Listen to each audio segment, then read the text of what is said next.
Bonjour, la paracha qu'on lira Be'ezrat Hashem ce Shabbat, parachat Behar.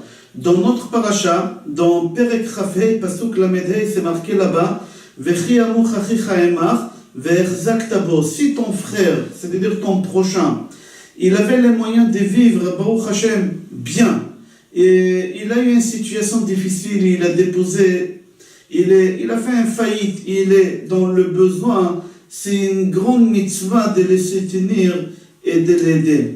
Au moment que tu t'es rendu compte qu'un de tes frères, il est arrivé à cette situation, tu as l'obligation d'aller l'aider et trouver une solution avec lui, comment il peut retourner à la situation qu'il avait avant. Là-bas, on explique que tu ne peux même pas imaginer le salaire que tu auras au monde futur si tu fais une chose pareille. Là-bas, la Gemara dit qu'au moment que quelqu'un perd sa fortune, la communauté elle est obligée de faire en sorte qu'il aura plus ou moins la même qualité de vie qu'il avait au moment qu'il avait l'argent. Là-bas, la Gemara elle raconte qu'il y a un riche qui avait l'habitude toujours avant d'arriver quelque part, il y a des gens qui venaient prévenir qui venaient pour le recevoir avec des honneurs. Et au moment que lui, il a perdu sa fortune, il ne pouvait pas tenir des gens comme ça. Hillel, il n'avait pas les moyens financiers de l'aider pour payer quelqu'un. C'est Hillel lui-même qui courait devant lui pour prévenir qui venait. Ça, c'est dans la tzedaka. Mais ici, le pasteur qui parle, mis à part la tzedaka, d'essayer de se tenir pour qu'il puisse retrouver son statut d'avant. Et c'est lui qui fait une chose pareille, il ne peut pas imaginer le salaire qu'il aura et dans ce monde bas et dans le monde futur. Dans le Midrash Tanchuma, dans Parashat Ha'azino, Perek Chet s'est rapporté là-bas qu'un jour, la fille d'un riche, elle s'est mariée 3 fois. Et chaque fois quand elle s'est mariée, le soir de mariage, son nouveau mari qui venait de se marier avec elle, il mourait. Au milieu de la réception, après la choupa, il mourait. Cette fille, elle a décidé de ne plus se marier, de rester célibataire toute sa vie. Le papa de cette Kala-là, qui était riche, il avait un frère qui était très pauvre.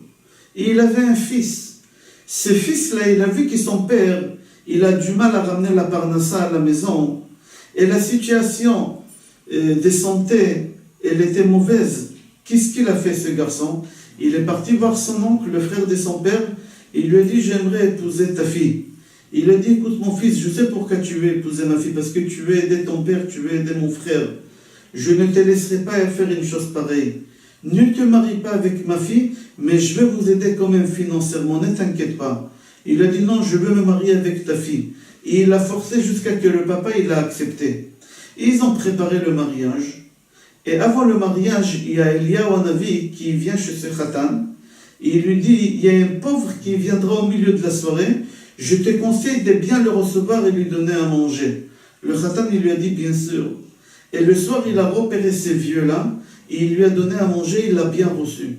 Ce vieux, il a demandé au Khatan de lui suivre seul dans une pièce, et il lui a dit, je suis Malach Hamavet, je suis l'ange de la mort, je suis venu te prendre. Le Khatan, il a dit, je t'en supplie, laisse-moi une seule année avec ma femme, avoir un enfant avec elle. Il lui a dit non. Laisse-moi un mois avec elle. Il lui a dit non. Laisse-moi une journée avec elle. Non. Il lui a dit, tu sais quoi, laisse-moi aller au moins, me séparer d'elle, lui dire au revoir. Il lui a dit d'accord. Au moment qu'il est parti chez elle, il a vu qu'il était en train de pleurer. Il lui a dit, pourquoi tu pleures? Et il lui a dit, je t'ai vu rentrer avec ces vieux dans la chambre. J'ai compris qui c'est. Alors, le mari lui dit, je suis venu me séparer de toi. Il lui a dit, non, je viens avec toi. Et elle est partie avec lui, et elle s'est mise à genoux. Et l'ange de la mort, il n'a pas voulu écouter. Alors la fille, elle a levé les yeux vers Hachem, et il a dit à Kadosh Baruch Hu, dans la Torah, tu as ordonné que quelqu'un qui prend une nouvelle femme, il est obligé de la jurer pendant 1 an, de rester avec elle, de s'occuper, de la gâter pendant 1 an. Et là, tu es en train de rendre ta Torah fausse. Plaster à ta ancêtre Torah, la Torah, elle devient fausse. Akadosh Baruch Hu, il s'est mis en colère contre l'ange de la mort, et il lui a dit de la laisser. Parce que le mari, il a donné la tzedaka à un pauvre, à lui-même. Et là, il était obligé de le laisser et de partir. On voit au moment qu'on donne la tzedaka à un pauvre, ça peut sauver de la mort. Dans le Midrash, il y a une histoire aussi sur Rabbi Shimon Bar Yochai, qu'il a demandé au ciel qui va être à côté de lui au paradis. Ils lui ont dit le boucher d'une ville. Rabbi Shimon Bar Yochai, il a dit, je vais aller vérifier ces bouchers-là, qu'est-ce qu'il fait comme chose pour avoir ce mérite d'être à côté de moi au paradis, au monde futur. Il a retrouvé ces bouchers, et il a dit, tu peux me raconter de ta journée, qu'est-ce que tu fais? Il lui a dit, pourquoi? Il a dit, comme ça, j'aimerais savoir, raconte-moi. Et lui, il raconte toute la journée. Rabbi Shimon Bar Yochai dit, je trouve rien de spécial, je vais t'avouer, parce qu'on m'a dit que tu vas être à côté de moi au paradis, raconte-moi qu'est-ce que tu fais. Il a dit, je vais t'avouer, il s'est passé quelque chose il y a quelques années, qu'il y a un capitaine d'un bateau, qui est venu, qui m'a proposé une marchandise très très chère. Ces 200 prisonniers juifs, il me les a proposés à les acheter à une somme énorme. Et comme j'ai vu que c'était des juifs, j'ai payé, j'ai vendu tous mes biens, et j'ai payé, je les ai libérés. Pas seulement je les ai libérés, je les ai mariés, je leur ai fait une situation.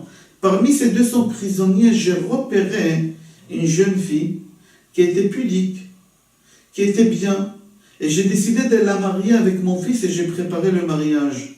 Le jour J arrive, le jour de mariage arrive, et je vois parmi tous ces gens que j'ai aidés, que j'ai sauvés, que j'ai rachetés, il y a un jeune homme qui pleure. Je lui dis, pourquoi tu pleures? Il m'a dit, parce que la femme que tu as prise pour ton fils, c'est ma future femme, on est fiancés. Alors, il a dit à Rabbi Shimon Bar Yochai, j'ai tout fait pour qu'il la libère, qu'il la laisse se marier avec mon fils, parce qu'on a tout fait, la robe de mariée, le costume. Dans quelques heures, ils vont se marier. Il a dit, non, je ne peux pas, je l'aime, cette fille. Il a dit à Rabbi Shimon Bar Yochai, tu sais qu'est-ce que je fais? J'étais voir mon fils, j'ai expliqué la situation à mon fils.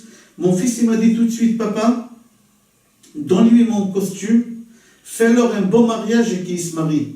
On les a mariés, je leur ai donné une grande somme d'argent, et je les ai laissés partir, je les ai libérés partir.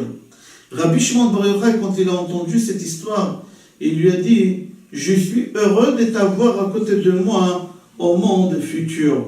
On voit que la Gmilut Chassidim, elle est tellement importante qu'on peut être assis à côté de Rabbi Shimon Bar Yochai, un boucher simple, à côté de Rabbi Shimon Bar Yochai. Voici la force des Gmilut Chassidim, qu'elle peut faire en sorte qu'au Gan Eden, tu es assis à côté de Rabbi Shimon Bar Yochai. Dans Teilim, chapitre même Aleph, c'est marqué là-bas, concernant celui qui donne la tzedaka, le salaire qu'il aura au monde futur.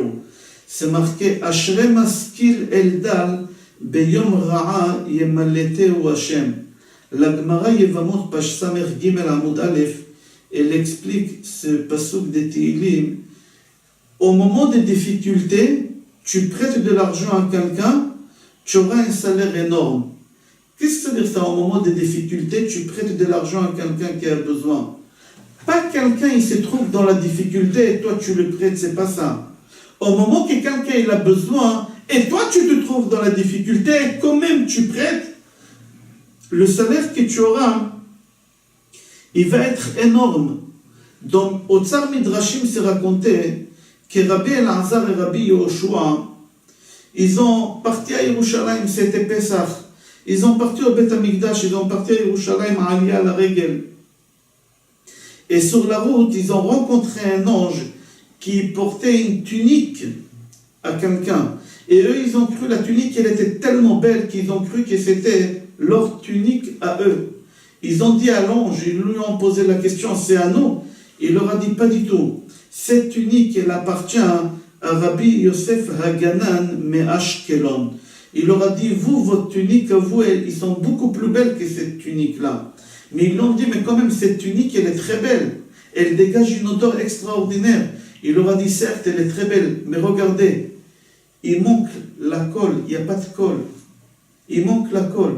Et cette tunique, elle appartient à Rabbi Yosef Haganan, pas Rabbi Yosef Haganan qui habite à Ashkelon. Après la fête de Pesach, ils ont décidé d'aller à Ashkelon et chercher qui c'est Yosef Haganan. Ils ont parti à Ashkelon, ils ont trouvé qui c'est Yosef Haganan. Ils lui ont posé la question, ils lui ont rien dit. Ils lui ont dit, qu'est-ce que tu fais comme mitzvah? Il leur a raconté la journée, ils lui ont dit non encore. Il leur a dit, je vais vous avouer que je donne la tzedaka 50% de mes gains. Moi, tous les jours, je gagne à peu près 50 €, 25 € ça part à la tzedaka, tous les jours. Difficile, pas difficile, 50% à la tzedaka. Chachamim, Rabbi Elazar et Rabbi Yoshua, ils lui ont raconté l'histoire, ils lui ont dit, tu sais, on a vu un ange qui portait une tunique à toi de monde futur. Mais c'est dommage, essaye un peu plus des efforts parce qu'il te manque la colle. Il leur a dit, je suis désolé, je ne peux pas faire plus que ça. C'est tout ce que je peux faire. Ils ont parti. Sa femme, elle sort, elle dit à son mari, j'ai entendu qu'est-ce que Chachamim t'ont dit. J'aurais voulu que tu me vends comme esclave, et avec l'argent que tu auras, en me vendant comme esclave, tu donnes à la tzedaka. Comme ça, ta tunique, elle va être complète. Yosef Aganan, il lui a dit, non, je ne veux pas. C'est dangereux de te vendre comme esclave, parce qu'il y a beaucoup de tentations, c'est très très dangereux. Et elle a forcé, elle a dit, si tu ne me vends pas, c'est moi que je me ferai vendre et je te donnerai l'argent. Il n'avait pas le choix, il était obligé de la vendre. Et avec l'argent, il a donné aux pauvres. Après quelques mois, il a dit, je vais aller voir ma femme. Si elle a tenu sa parole, si elle s'est protégée. Il a trouvé sa femme, et il s'est déguisé, il a demandé à sa femme le péché. Et sa femme, elle n'a pas voulu, il a compris que sa femme, elle s'est protégée. Il s'est dévoilé à sa femme, et lui et sa femme, ils ont pleuré ensemble. Il y a une voix céleste qui est sortie, et qui a dit, récupère ta femme et sache que ta tunique, elle est complète et elle t'attend au monde futur. Mais sache que la tunique de ta femme, elle est encore beaucoup mieux que la tienne. Elle est beaucoup mieux que la tienne parce que c'est elle qui a fait tout ça. En fin de compte, là-bas, le Midrash raconte que Yosef Aganan, il a découvert, il a trouvé un gros trésor dans la terre. Et il a pu récupérer sa femme et devenir très très riche. Il a donné beaucoup de tzedaka par rapport à ce qui est donné avant. De cette histoire, on apprend au moment que quelqu'un donne la tzedaka, au moment que quelqu'un fait soutenir son frère, le salaire qu'il a dans ce monde bas et dans le monde futur. Il faut savoir que le seul mot en hébreu qui se lit de droite à gauche et de gauche à droite, c'est venatenu. Venatenu en singulier ou en pluriel. Natan, nun taf nun. Nun taf nun, ça se lit de droite à gauche et de gauche à droite. En singulier et en pluriel. Venatenu ishma'asar kaspo. Venatenu, venatenu. Au moment qu'on donne, c'est sûr et certain qu'on reçoit. On reçoit deux fois. Et dans ce monde-ci et dans le monde futur. Je vous souhaite Shabbat Shalom, Bracha Ve'atzlacha, et qu'on sera parmi ceux qui donnent et qui ne reçoivent pas. Kol Tov.